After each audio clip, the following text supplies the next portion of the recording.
Un film vient de pulvériser un record vieux de 80 ans aux Oscars. 16 nominations. Personne n'avait jamais fait ça.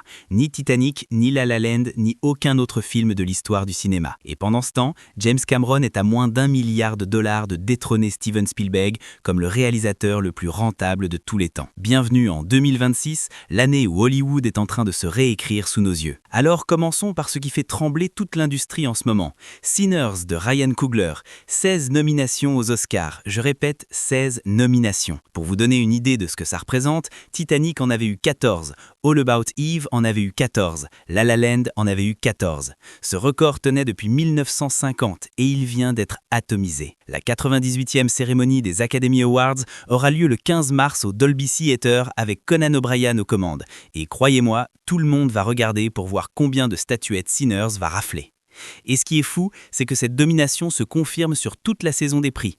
Aux Golden Globes, Sinners a gagné le prix du meilleur film. Jessie Buckley a été sacrée meilleure actrice pour Hamnet et elle est nommée aux Oscars. Teyana Taylor a gagné le Globe du meilleur second rôle et elle est nommée aux Oscars. La corrélation est à 100%. Autant vous dire que les bookmakers ont déjà fait leur pari. Mais traversons l'Atlantique parce que du côté des Césars, c'est une autre histoire. La 51e cérémonie a eu lieu le 26 février et c'est Richard Linklater qui domine avec Nouvelle Vague et ses 10 nominations. Mais là où ça devient intéressant, c'est le cas de Jafar Panahi. Son film Un simple accident a gagné la Palme d'Or à Cannes. Il est sélectionné aux Oscars. Et aux Césars, 2 nominations. 2.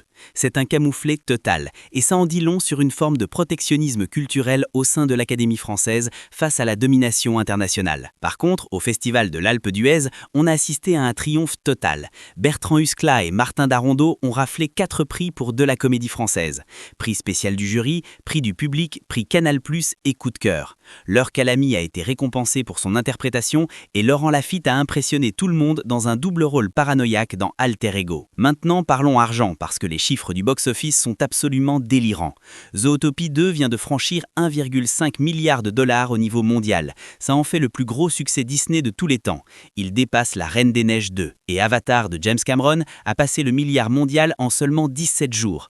Aux États-Unis, il affiche 305 millions de dollars contre 425 millions pour Avatar 2 au même stade. Mais sa tenue est phénoménale avec une chute de seulement 37%. Et c'est là qu'on arrive au duel du siècle. James Cameron contre Steven Spielberg. Cameron cumule actuellement 9,65 milliards de dollars de recettes sur l'ensemble de sa carrière. Spielberg détient le record absolu avec 10,7 milliards. Cameron n'est plus qu'à 1,05 milliard du trône.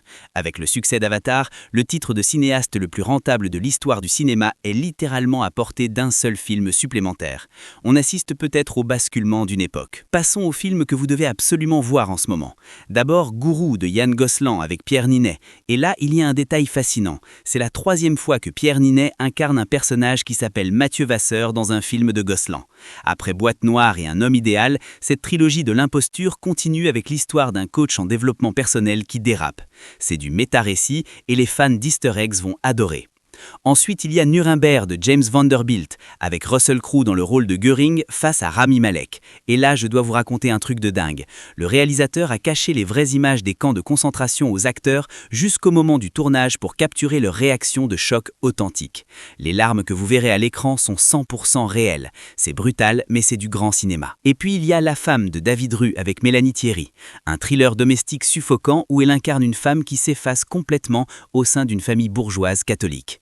La tension est digne d'Hitchcock et c'est le genre de film qui vous reste en tête pendant des jours. Pour la suite de l'année, voici ce qui arrive cet été.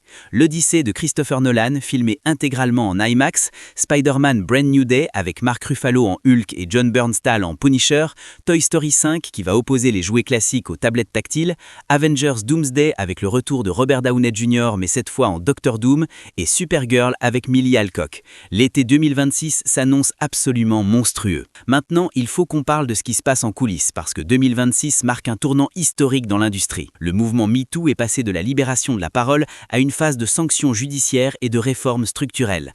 Suite au discours historique de Judith Godrèche au César, le rapport parlementaire d'avril 2025 a imposé 86 recommandations pour assainir l'industrie.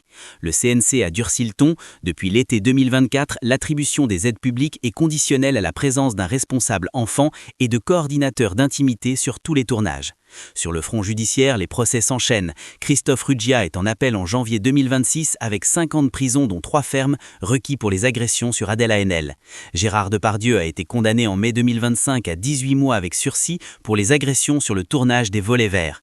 Benoît Jacot et Jacques Doyon sont toujours sous contrôle judiciaire après leur garde à vue de juillet 2024. L'omerta historique du cinéma français est en train de s'écrouler. Côté pop culture, Nicki Minaj était présente à la première du documentaire Melania au Kennedy Center et elle a affiché sa Trump Gold Card sur les réseaux en annonçant qu'elle finalisait ses papiers pour la citoyenneté américaine. Quinton Aaron, l'acteur de The Blind Side, est en convalescence après un accident vasculaire spinal. Sha'Carri Richardson a été arrêtée en Floride pour conduite imprudente à plus de 160 km/h. Et 6 mois après le décès de Hulk Hogan, sa villa de Clearwater Beach est mise sur le marché pour 11 millions de dollars. Voilà pour ce tour d'horizon de ce début d'année 2026 qui s'annonce déjà comme l'une des plus marquantes de l'histoire du cinéma. Entre les records qui tombent, les géants qui s'affrontent pour le trône et une industrie qui se réforme en profondeur, on assiste à une véritable mutation. Si cette vidéo vous a plu, mettez un pouce bleu, abonnez-vous si ce n'est pas encore fait et dites-moi en commentaire quel film vous attendez le plus cette année. On se retrouve très vite pour la suite.